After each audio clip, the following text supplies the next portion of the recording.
Welcome, welcome. Greetings of peace and love. I'm Reverend Lori Cardona. I'm here with Reverend Lisa Benton. We welcome you to Miracles with a Twist Conversations. We're here to dig deep and unpack issues related to A Course in Miracles, and very specifically, issues that were related to the discussion that we had on Thursday. Every Thursday, a message is posted on Facebook as well as on my YouTube channel, Rev Lori Cardona. And on that channel, you can find Miracles with a Twist, and then you can also find the Miracles with a Twist Conversations follow-up. Two different playlists. One spells out Miracles with a Twist. The other one says MWAT Conversations. So please check them both out, and you'll see the continuity from one to the next.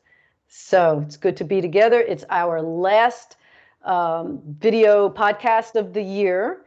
The next time we see you, it'll be 2023. However, we don't know when you're actually going to listen to us, so we just wish you well, whatever day, whatever time it is for you. So we begin, as always, with a prayer as we take a nice deep breath together.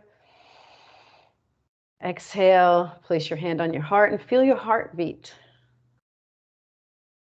How wonderful it is to be connected heartbeat to heartbeat, with love in our hearts and a deep dedication to this path that unfolds before us, a path of loving, compassion, a path dedicated to doing better and being better, to rising higher, loving harder and stronger and steadily and forgiving readily.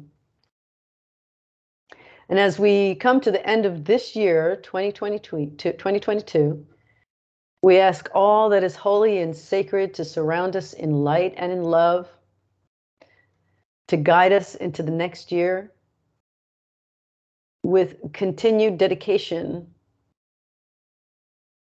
to seeing our brothers and sisters as mighty companions and kindred spirits, regardless of our experiences between us. We remember who we are, we remember who they are. We continue to shine a light of love, to use Christ consciousness as our guide, and to use the inner eye, not the outer eye. The physical eye, we know, just sees the stuff of life, but the inner eye sees the love of life. And with this dedication, we go into the next year, we go into this discussion, and we stay remaining connected to one another. Gratefully and humbly, we give thanks. Another deep breath. And we exhale into this moment, grounded and grateful. Greetings, Gadi Lisa. Good to see you. Greetings, Revlo. Good to see you as always. Thanks. And it was a beautiful prayer, and thank you so much. And it's very interesting that we're wrapping up the book and wrapping up the year, and so much has gone on this past year. So many beautiful, wonderful things, so many heart-wrenching, some anger-raising things, and we were able to, throughout the year, discuss it all. And, you know, a lot of things, they're very uncomfortable. And so I thought, why not just continue that uncomfortableness so that we can let it go and we'll work through it and then go into our new year all ready.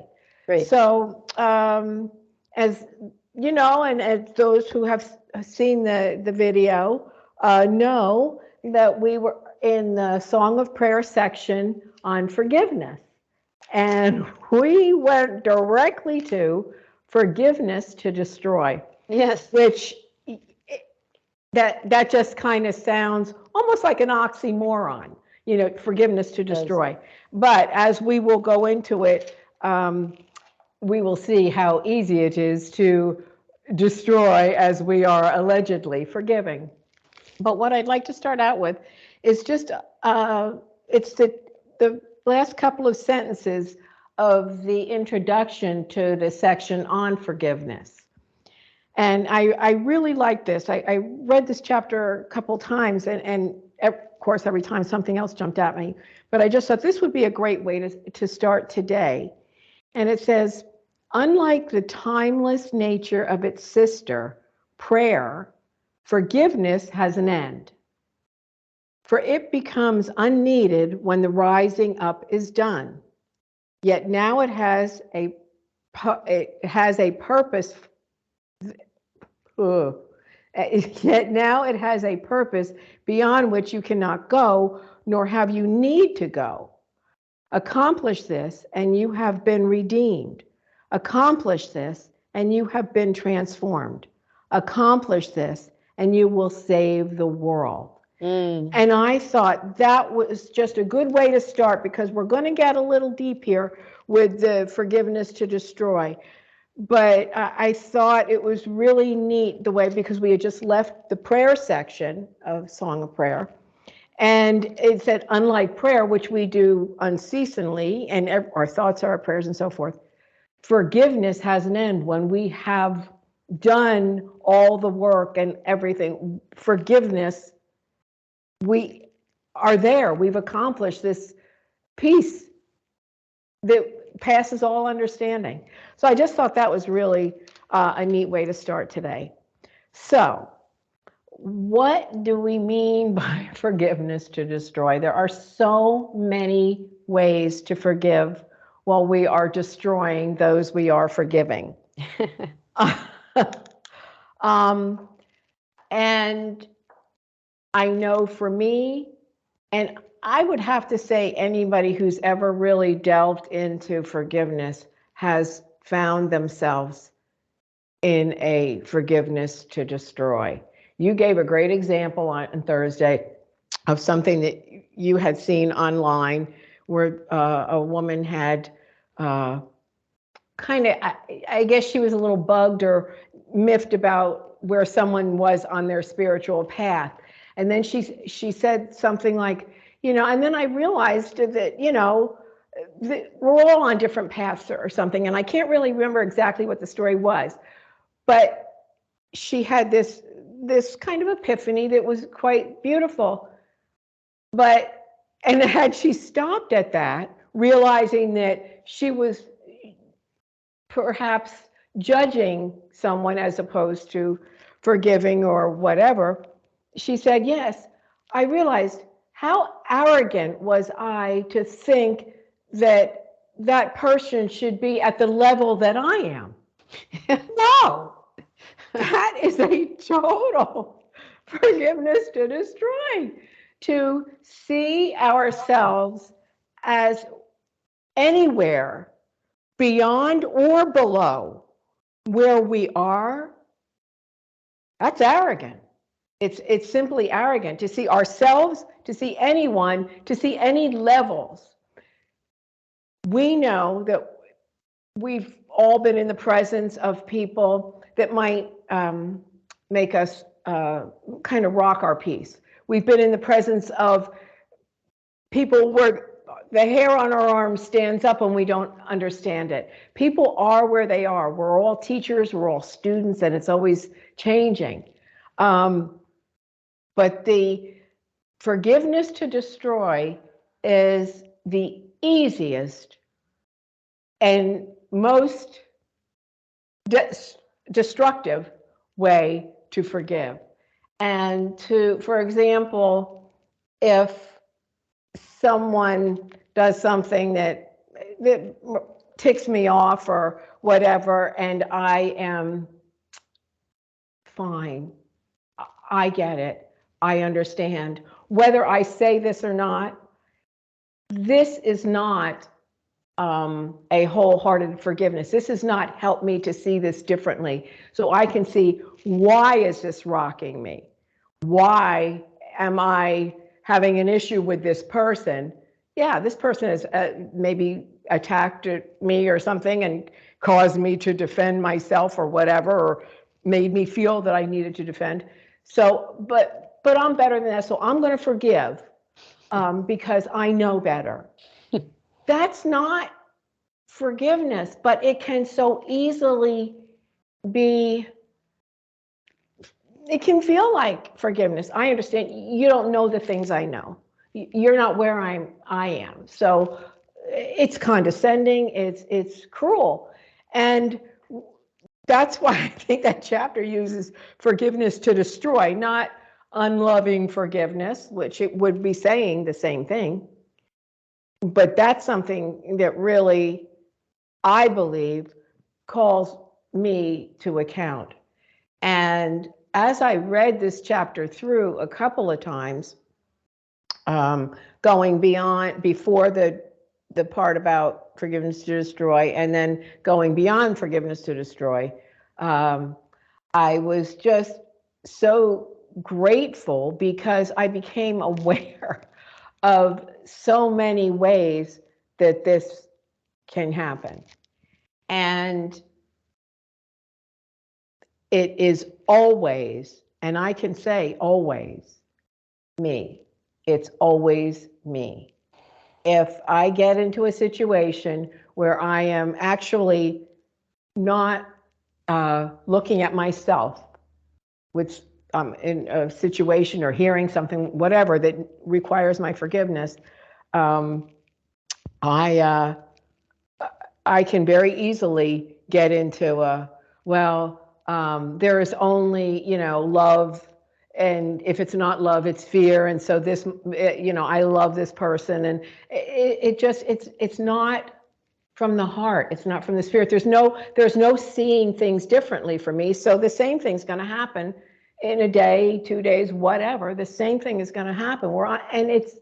I still haven't done the homework in me because I haven't seen it, because I'm too busy being frou-frou with my forgiveness.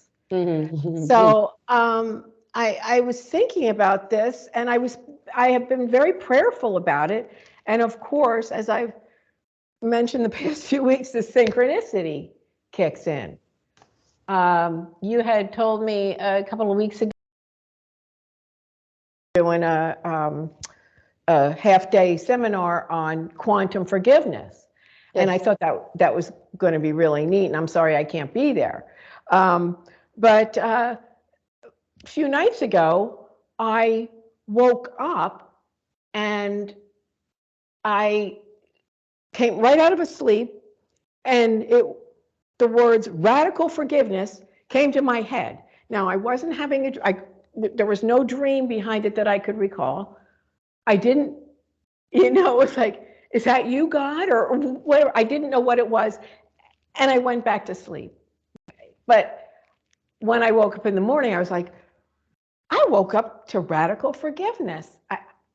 I don't even know really what that means. I know what radical means, forgiveness and so forth, but I really wasn't quite sure.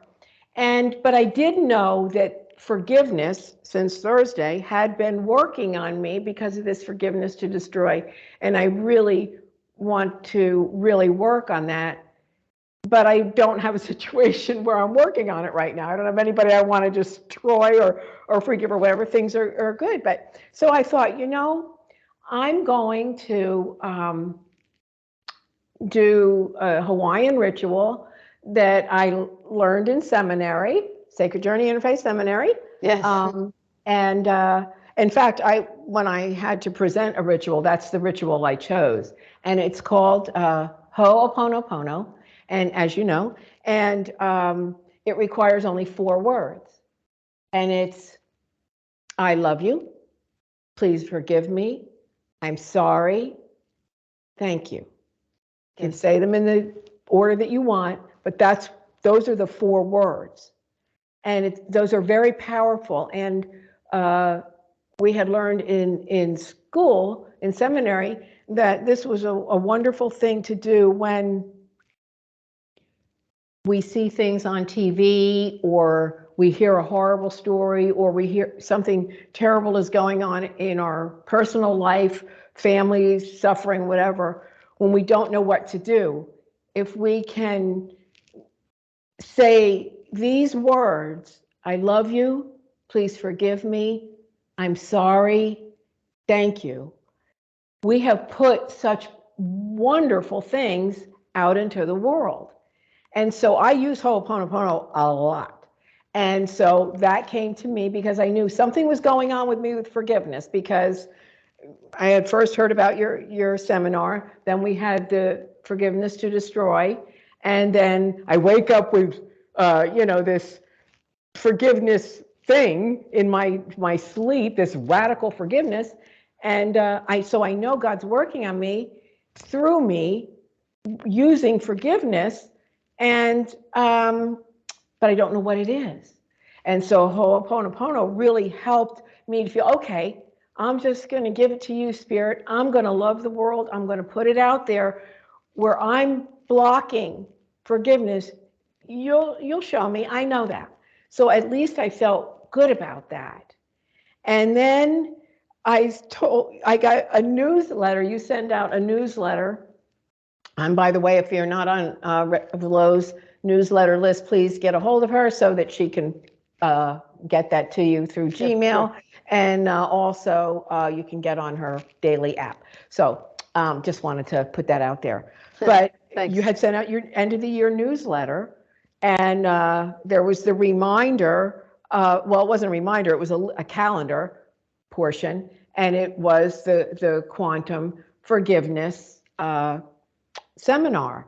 And I got to thinking about that. And I'm thinking quantum and radical and Ho'oponopono and all this kind of stuff. And I'm like, I still don't understand. I don't know where I'm going with forgiveness. But I'm ready. I'm really ready. And then I spoke to you later that day and was telling you about this. And you said, well, let me tell you about before we go on, let me tell you some more about synchronicity.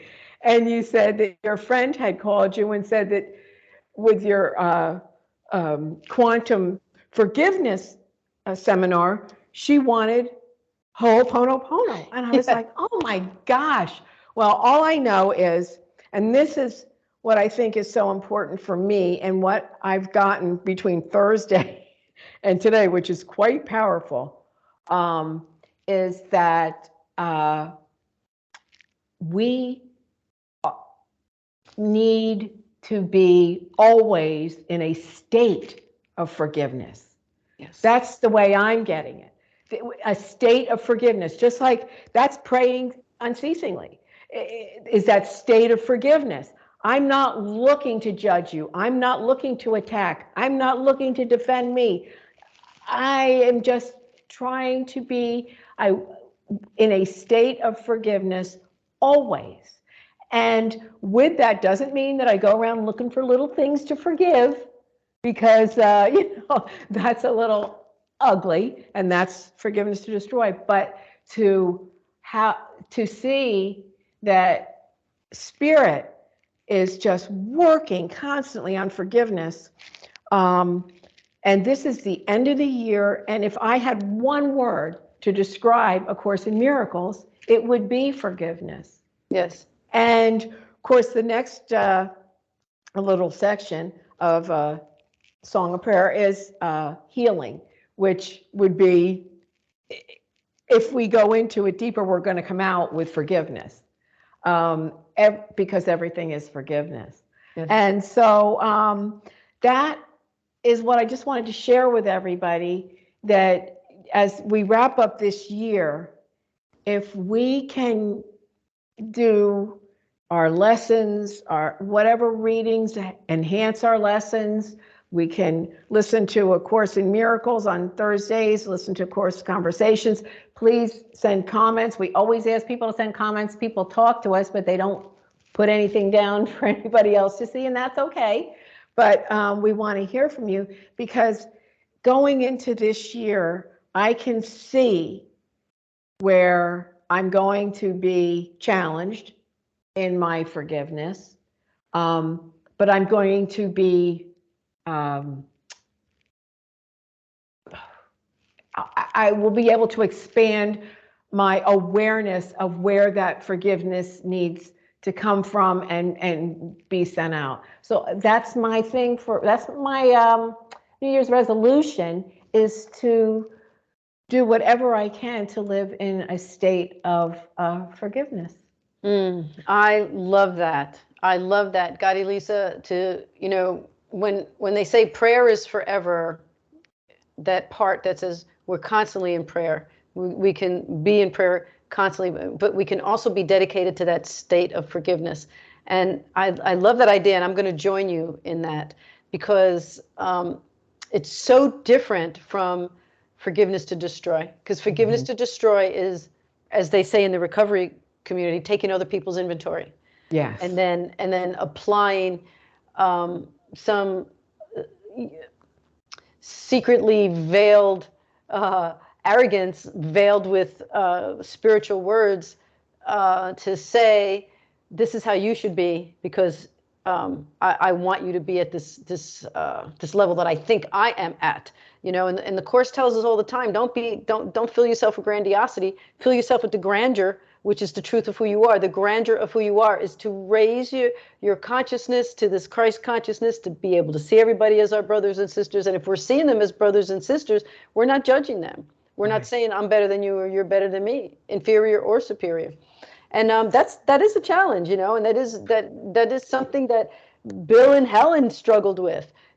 Thank you so much for that book. Gotti Lisa sent me this beautiful book, the story of Bill Thetford, the assistant to Helen, or I shouldn't even say assistant, because they were equally together, putting the Course in Miracles together. But it's written by Carol Howe, who gives us a lot of information about their relationship, meaning the relationship between Bill and Helen.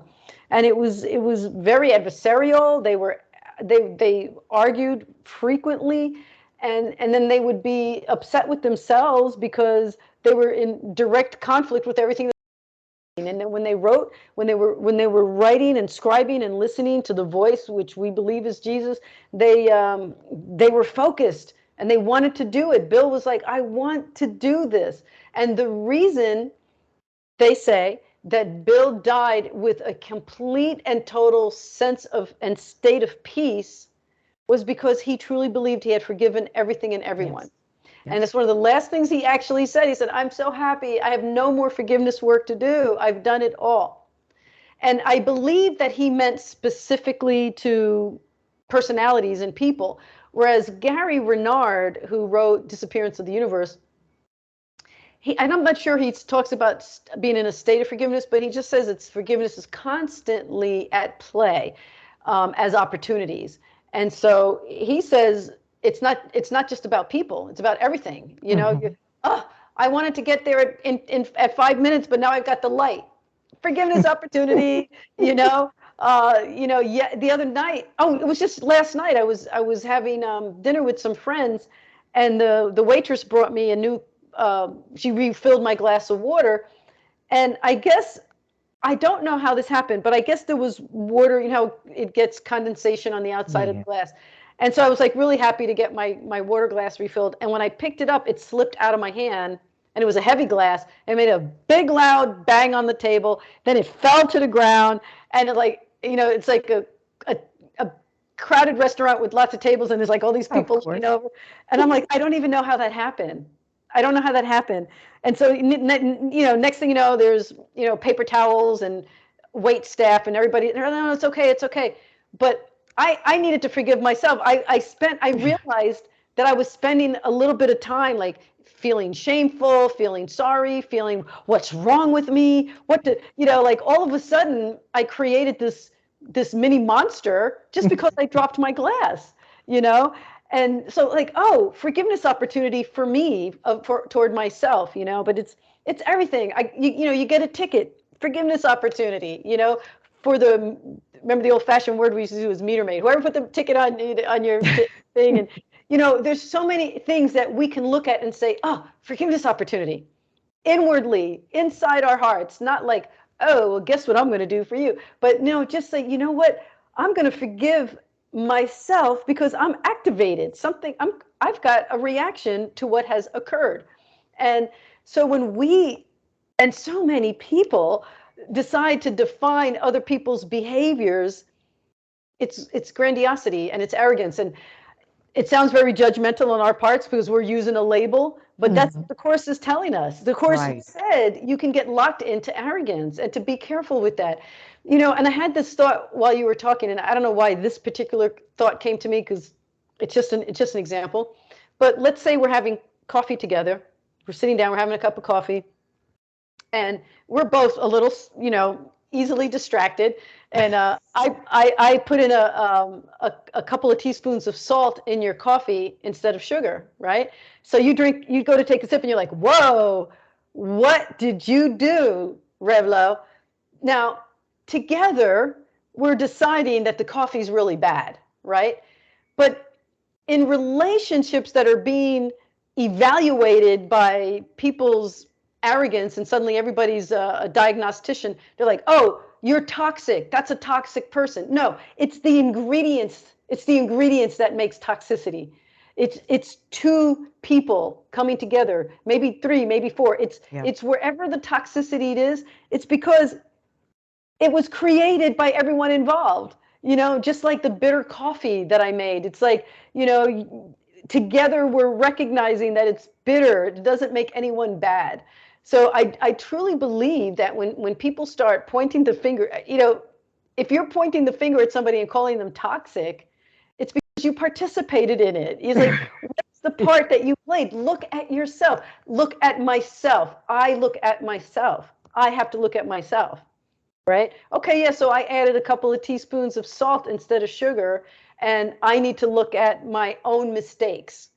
Don't look at everybody else's mistakes, and that's the hard part, because it's so easy to get camaraderie from others in condemning the people we're pointing to and calling toxic, or whatever we're calling them. Maybe we're calling them narcissists or this, that, or the other thing, We have to remember that that's forgiveness to destroy when we get around to saying, well, I'm gonna get myself out of the situation because that person's toxic, but I need to forgive them as they go on their merry way and create toxicity somewhere else.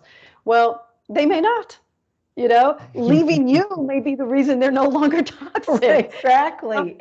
So we have to recognize that we participate. We participate in whatever it is that's happening in our environment and in our relationships. And if I'm adding bitterness and then blaming you because, well, you distracted me, Lisa, and that's why I put salt instead of sugar. It's your fault. I would always put sugar, but you distracted me, so I put salt in, and it's your fault. So you're toxic, I mean, that's the games we play with each other. That's not what we're here for. We're here to love. We're here to be compassionate. We're here to be in a state of forgiveness. And you know what? You are absolutely right. It comes back to us, not even to be able to create such a story around whatever the circumstance was or whoever the person was, but for us to look at ourselves. Why am I triggered? Why am I upset? Why am I calling that person bad names in my head? Why am I judging them? Why am I creating an image of them? And why do I want other people to see that image? Because that happens too. We have to build our. Yes, we have to get others to join in this. Join me judgment in this forgiveness. that person's toxic. So Ho'oponopono is a wonderful avenue to explore because it does change the vibration. It changes our focus. And there's a lot of end of year cleansing ceremonies. I do them every month on the beach. And I have a friend coming in from out of town. We're going to participate in one. And one of the things I've said to you, and I've said it on the beach when we do our cleansing ceremony, that the cleansing ceremonies are to raise our awareness around what it is that we have dedicated ourselves to change. It's not like some disembodied spirit is going to come and swoop in and take away my tendency to be judgmental. But what it is going to do is heighten my awareness around my judgmentalness and allow me to make a dedication to see it more clearly within myself. And so that when I am being judgmental, I can say, oh, this is that commitment I made. I'm noticing that I'm doing this again. I'm being unkind in my thoughts or maybe even in my behavior. And so we raise our awareness around wherever we're being judgmental, wherever we're lacking in forgiveness, wherever we're doing forgiveness to destroy. It's a great way to be rigorously honest with ourselves. You used radical forgiveness. Well, we can take that radical concept to our own selves. I want to be a radical of awareness, a radical of awareness of my own self. Because when I'm not living according to my own dedications and willingness to be humbly aware and make my own corrections, then I need to do spiritual CPR on myself, not on you. It's not about me coming to you and telling you what's wrong with you and why aren't you as good as me? Because you know what? I'm not always that good. I'm not always that good. And that's why we're here, right? We're here to be self-aware. And so we're just going to do better and be better and enter the new year with this dedication to being in a state of forgiveness. So thank you for presenting that concept, because I certainly am going to join with you in making that dedication for 2023. Well, So thank you for having the guts to dive right into that, because that's something that could be easily dismissed and gone on to something a little less intense. But I think it was perfect timing. Thanks. And it was just great. And it just, I can't thank you enough. You're quite welcome. And I will wrap up the Song of Prayer on Thursday with the healing section. Wonderful, wonderful, because it is great. So if anybody has missed it, this is the time. So I'm going to end with just a little bit from the text, chapter 15. So will the year begin in joy and freedom? There is much to do, and we have been long delayed. Accept the holy instant as this year is born, and take your place, so long left unfulfilled, in the great awakening. Make this year different by making it all the same, and let all your relationships be made holy for you. This is our will. Amen. Amen. Amen. Blessed be. I love that. Make it all the same by meaning making it all about our dedications to this very sacred path. Absolutely. Yeah. Thank you for that. Happy New Year. Thank you. Happy New Year to you. See you Bye, soon. everyone. God bless. Namaste.